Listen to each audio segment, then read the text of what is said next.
आजाद घूम रहे हैं आईएसआईएस के कई आतंकी। अफगानिस्तान की पुले चरखी जेल से कई आईएसआईएस खुरासान के आतंकी भागे। अफगान सरकार के गिरते ही कई जेलों से तालिबानी और आईएसआईएस खुरासान के आतंकी भागे।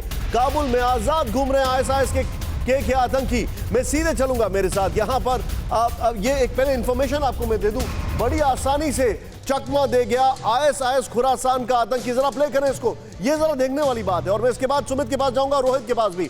बड़ी आसानी से चकमा दे गया। हमला करने वाले आतंकी का नाम अब्दुल रहमान अल लोगरी था। वो जो तस्वीर आपको यहां पर दिख रही है उस आतंकवादी की। नेक्स्ट चेंज करें, कितनी आसानी से। अब्दुल रहमान आईएसआईएस हक्कानी आतंकी संगठन का सदस्य था। नेक्स्ट चेंज करें। 13 दिनों से एयरपोर्ट के बाहर की सुरक्षा की कमान तालिबान ने संभाल रखी है। नेक्स्ट चेंज करें। तालिबान को आसानी से चकमा देकर एक्सप्लोजिव के साथ मेन गेट तक पहुंच गया। नेक्स्ट चेंज करें। हमलावर फायरिंग करते हुए आया और उसने खुद को बम से उड़ा लिया।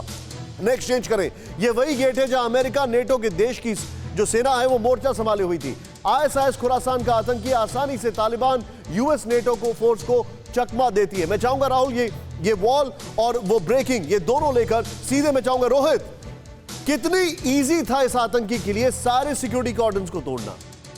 और अमेरिका और तालिबान एक दूसरे के साथ टेबल टेनिस खेल रहे हैं कि नहीं वो कोर्ट तुम्हारा है, ये कोर्ट हमारा है, और यहां पे बम फट रहे हैं। ये अमेरिकन इंटेलिजेंस तो नहीं हो सकती।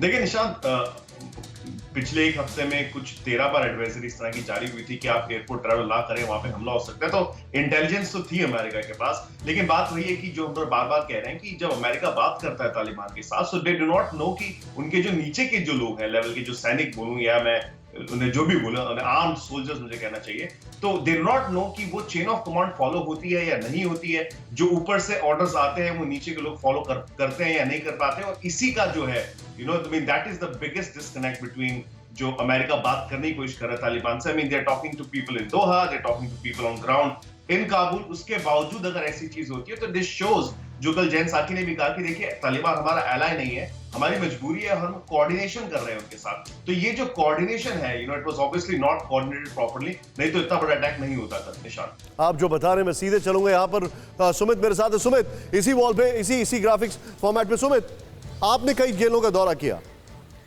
बताया जा रहा है कि जब वहां पर अफगान की सरकार हटी तब कई जेलों से आईएसआईएस खुरासान के आतंकी भाग गए।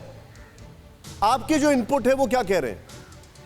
देखिए, इनपुट लगातार ये कह रहे हैं, क्योंकि आपने एक सवाल रोहित से पूछा कि कितना बड़ा अमेरिकी फेलियर है।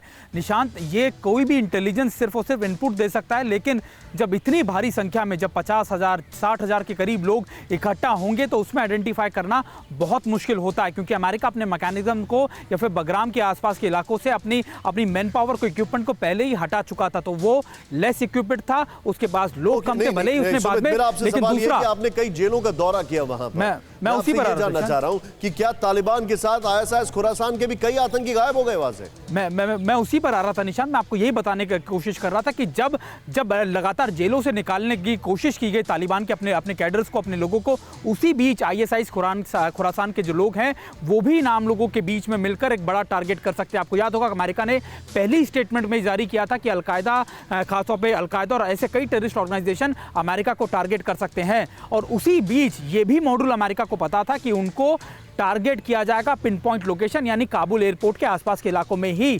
तो ये इंडिकेशन थे। और आईएसआईएस के लगातार अभी भी ना सिर्फ रिग्रुपिंग कर रहा है, बल्कि अपने आप को कई प्रोविंसेस में, जिस तरीके से जनरल सिन्हा बता रहे थे, अभी भी कई जगह पर वो बहुत ज्यादा मजबूत है। आप जो बता रहे हैं मैं यहां पर इसीलिए एक एनालिसिस में लेना चाहता हूं। मेरे साथ जन शंकर प्रसाद मौजूद है। सर, ये दोनों अपना कोर्ट डिसाइड कर रहे थे, मतलब टेबल टेनिस बोले, कबड्डी बोले कि कौन किसके कोर्ट में, और यहां पे बम फट रहे हैं।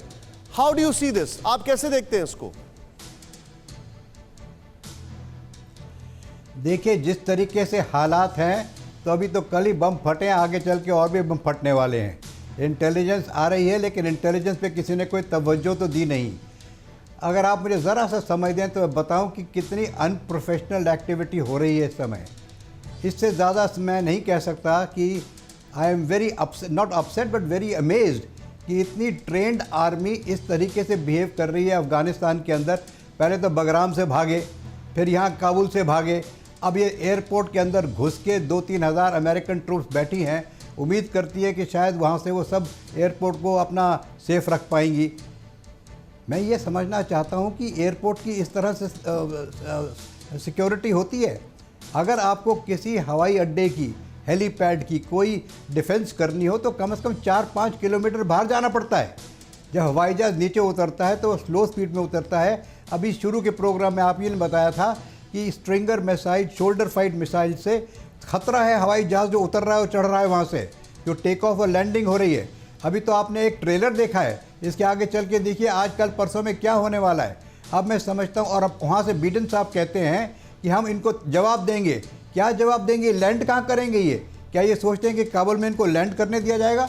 The only military option left with the American forces is कि कोई पैरा ड्रॉपिंग करें वहाँ पे, और वो भी वहाँ करें जहाँ के एयरपोर्ट खाली पड़े हों, जहाँ पर तालिबान ना हो, और उसके बाद रीऑर्गेनाइज करके कार्यक्रम जो आज से 20 साल पहले शुरू किया था वो दोबारा शुरू करें। फिक्र आपकी, सोमवार से शुक्रवार रात 9 बजे सिर्फ TV9 भारतवर्ष पर।